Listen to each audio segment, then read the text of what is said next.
Well, hey everybody, it's Rick and Lee. Lee is back. Welcome back, Lee. Thank you.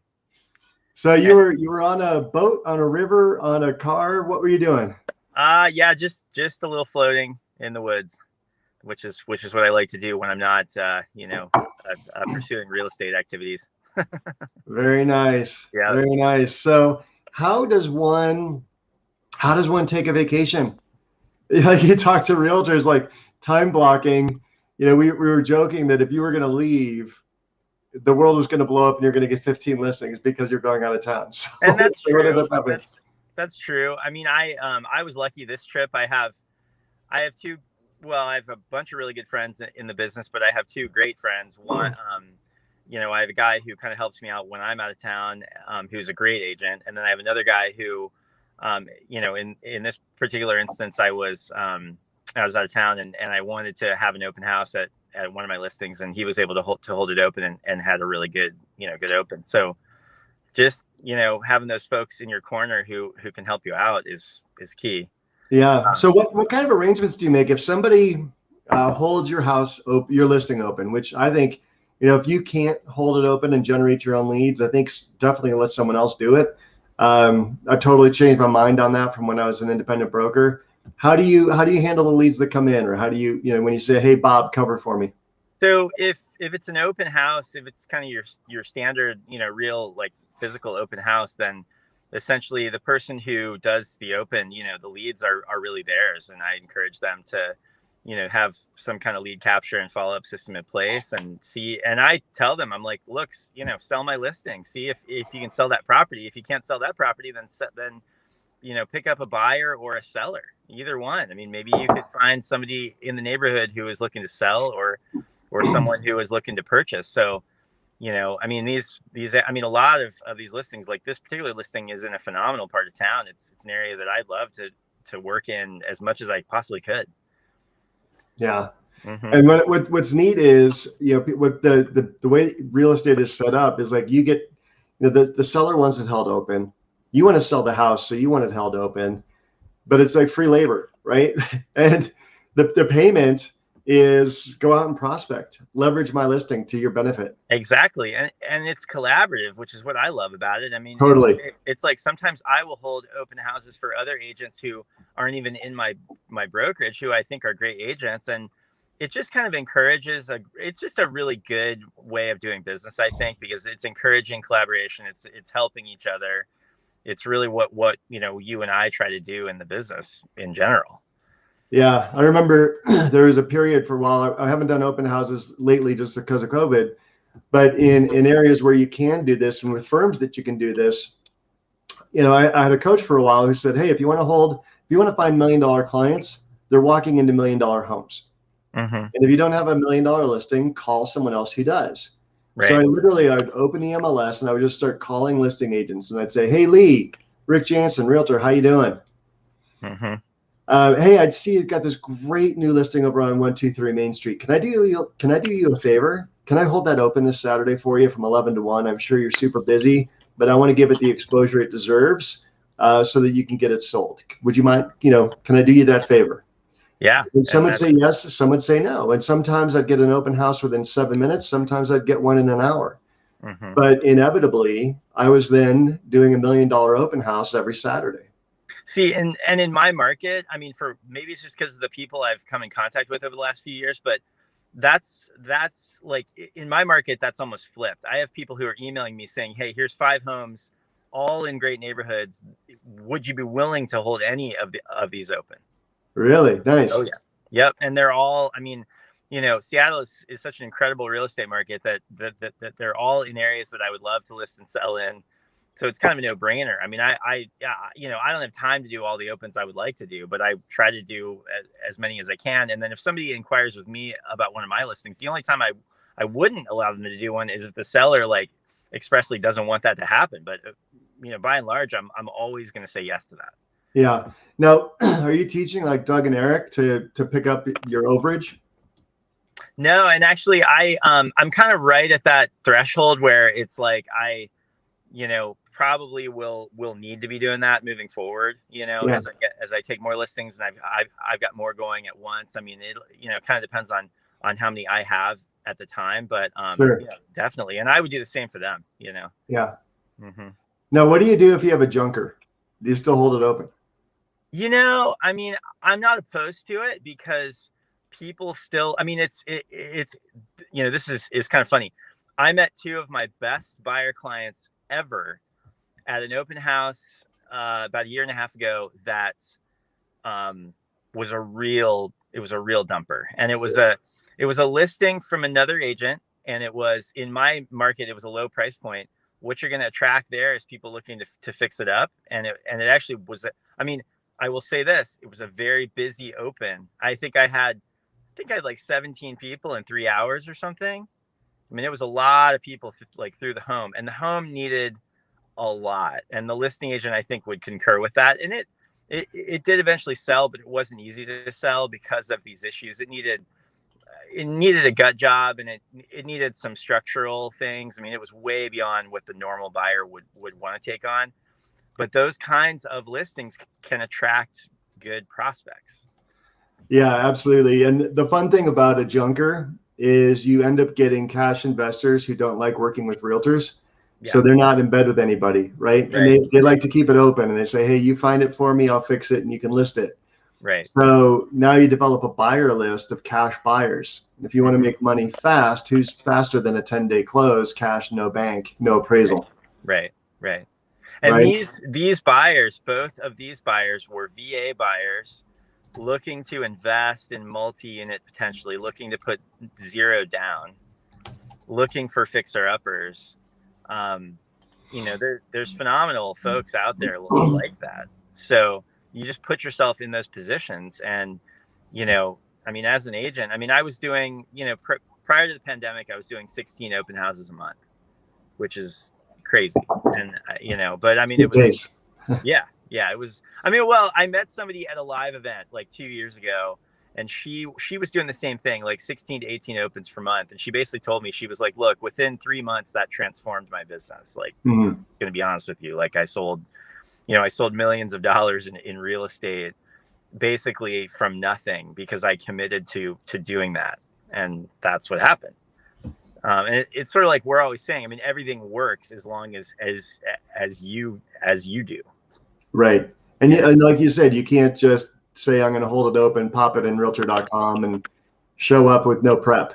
Right. Right. It's, I mean, it's right. actually working the asset that if you've gone to the effort of creating an asset and an open house as an asset, then you've got to go to the effort of working the asset to get the Right. results you want. Right. You have to have a system for how you do your opens. That's important.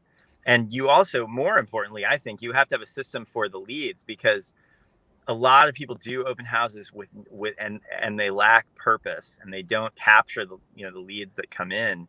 They meet somebody and they maybe get their contact info and they don't follow up, or they're not consistent about follow up, or they don't have a plan for what they're going to do if somebody is interested in doing something, or they are not having people sign buyer agency agreements, which I see all the time, which is mind blowing to me. So people are putting somebody like a buyer in the car, and they're not making them sign a buyer agency agreement. You know, so Yeah. there's a lot of things that I think agents aren't doing that they could be doing to expand their database, things like that. Yeah. Now, in a buyer's agency agreement, let's dive into that for a little bit, because some people be like, well, I don't want them to think I'm going to make money. Right. Well, hey, you're in business. You're in business to make money. Right. Or they might reject me if I ask them to sign it. And in which case, they're a flight risk. So it's better to find out now. Right. But what Yeah. do there's one school of thought that says, hey, we're going to have a 60-day commitment, 90-day commitment, because I'm going to work for free for a very long time.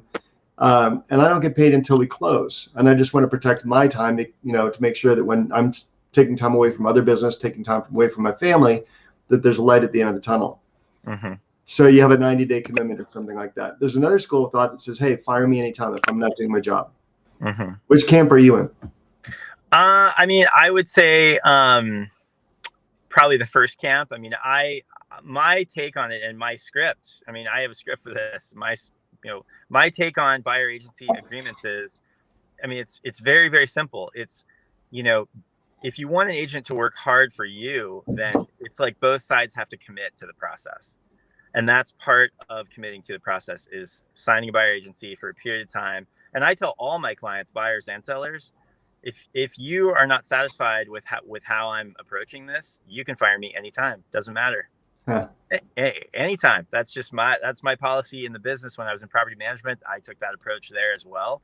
But for my buyers and sellers, I mean, for buyers, I probably work even harder than for sellers. I mean, it's all you hear about in this market, is how hard it is to get a deal as a buyer and a buyer's agent. You have to get out there and hustle as a buyer's agent. And if I'm going to do that on your behalf, then I would hope that you would commit to, us working together. And the thing that people are, another box, especially new agents, but even experienced agents, are kind of afraid to check, is that you owe me whether or not the listing pays me or not.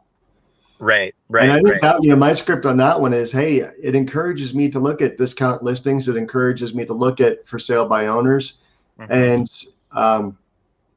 if some people will lowball a price to get more traffic, but they're eliminating all commission out of it. So it's really not comparing apples to apples. Well, and it's a misconception too, at least in my world. I'm never going to ask a buyer to pay me if we don't execute on something. That's just not how I do business. So I'm going to get paid by the seller, and that's just how it's going to be. And if I have to negotiate to do that with the seller or the other agent, I'm going to do that. So It's kind of it's really kind of a no-brainer. I think going into a real estate transaction unrepresented in, the way like in this market, I don't see that as being an effective strategy. I mean, that's just my opinion. I see a lot of deals out there. I see a lot of people who are trying to do transactions on their own. And I see them sometimes fall apart, and then I end up cleaning up the mess.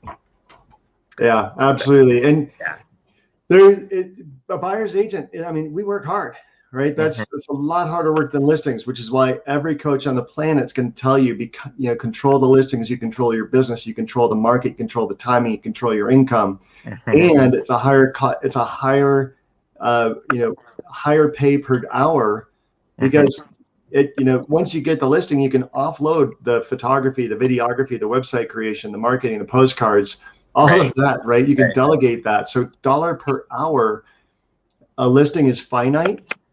Whereas you could work for a buyer for 6 months and have them just say, no, I decided not to move to Denver. Right? I'm so glad that you mentioned this, though. Listings, I mean, agents have a mortal fear of taking listings, especially newer agents. They have no concept of how to do it, the process.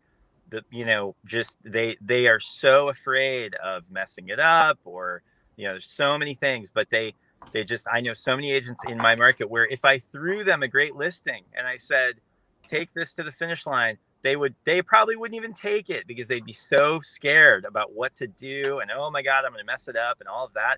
And the reality is, as you well know, that's the lifeblood of the business, is taking listings and working listings. And yet agents that I know, a lot of them are completely uncomfortable with it. And that is the jump that people have to make. Yeah. Well, I'm excited by agent here in Denver who just texted me yesterday, and he's been inactive for a while. But he just texted me yesterday. He's like, hey, 3 referrals just came in, 2 buyers and a listing. I've got to order some EXP signs. I'm like, sweet. Let's get you rocking and rolling, right? Let's just do this right. And I know Dave DeFort. Hey, Dave, posting in the comments, you're part of the team. Would love to have you. And, glad you're able to learn from us every single morning.